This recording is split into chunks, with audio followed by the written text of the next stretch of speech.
before starting the historical background, I once want to discuss that how the Britishers were like able to rule us, and then why we are calling it as a rule only. So what is the concept of rule of law the Britishers are famous for? So the historical background involves the Britishers ruling us with the rule of law. So law is, as I have said, saying something that what is your boundary, what you are not supposed to do, and how it will be punished.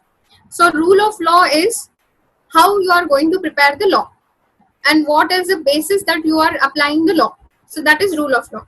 It is given by A.V. Dicey. So A.V. Dicey is the person responsible for the rule of law.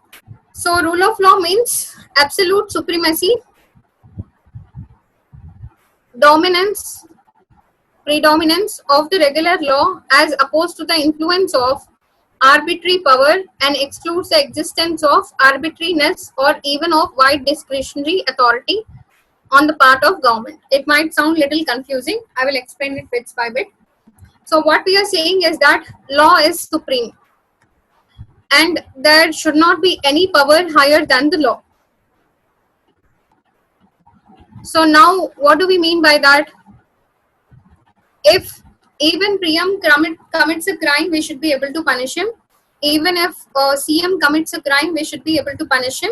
So in that way, the law should be the supreme and it should be the predominant.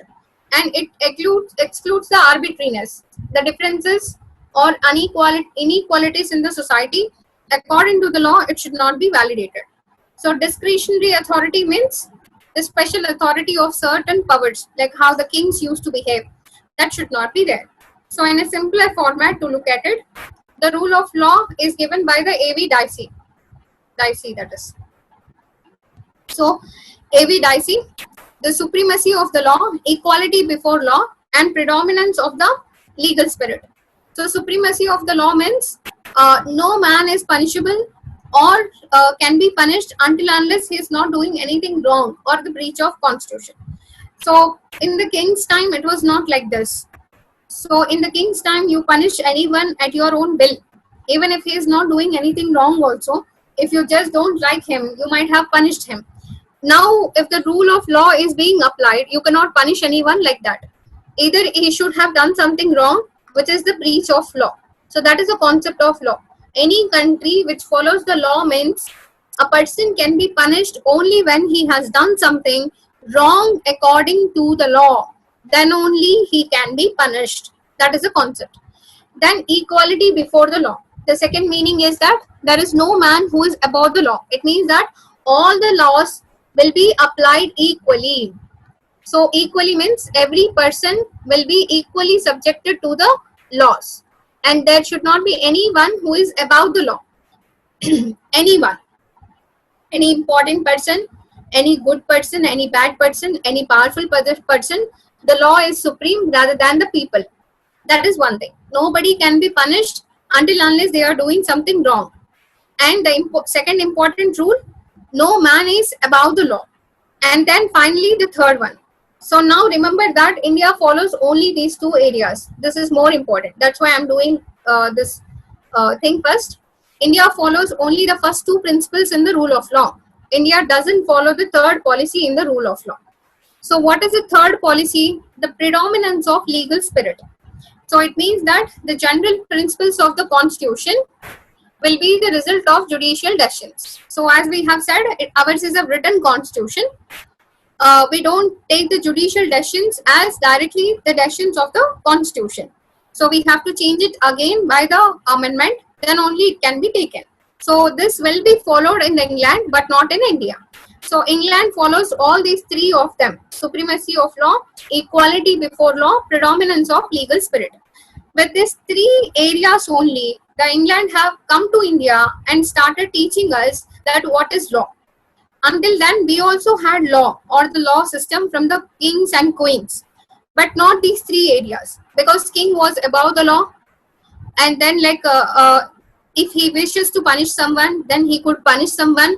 So these two principles were not there, and majoritarily we have not followed the judicial decisions as the constitution because there was no constitution at all.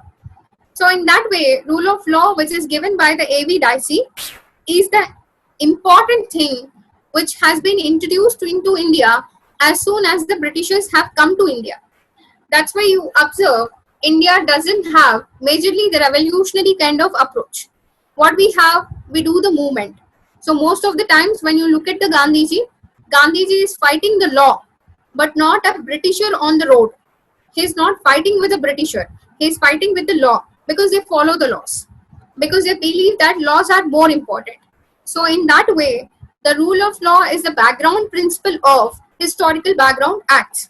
Because why they have introduced the acts is the first question. Because they believe in the law. When they have come to India also, even to do a small trade, they used to go according to the law. And for that, they had certain limitations. What can be done, what cannot be done, what should be done, and how it should be done. They had certain limitation according to the law. Are we clear? All the three principles of the rule of law are clear? So why we have fought with the Britishers in the form of movement fighting against the law is because the Britishers were the people who believed in the rule of law, and that's how we have got the acts. And Britishers started releasing the acts.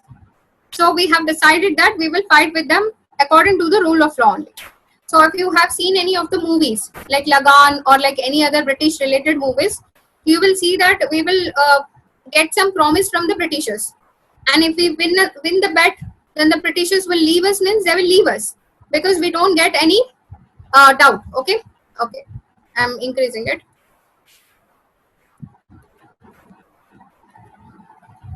Okay.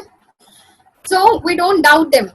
When Britishers said that we are going to leave you people on August 14th or 15th, we didn't doubt them, because they have said it not by mouth. They have said it according to the law. So we know that they follow the law. So that's how we believed them. So if the law is confusing, then the application will be confusing. If the law is clear, then the application is clear. So we have decided that everything we have to do according to the law and fight according to the law. And again, most of the times, like whatever the independence, freedom fighters you see, there will be the lawyers, because we could understand the intention of the Britishers depending upon their law. So in that way, the rule of law becomes the basis, and this has come in the 18th century majorly. And before that, in India, like application started from the 17th century only. But before that, majorly the industrial revolution was also possible. So many countries are there in the Europe. Why the industrial revolution was possible with England? Because England was going according to the law, not according to the church. The reformation happened in the church. That is first thing. And the other thing is that they don't give importance to the beliefs or the faiths. They have given importance to more and more capitalistic orientation of the innovations. That is because resources and going for the agricultural revolution, it was possible. So that all happened because they fixed themselves to the law. In that way, they applied the trade also according to the law only to Indians. That's why we are referring those laws which have been given by the Britishers to us in the UPSC.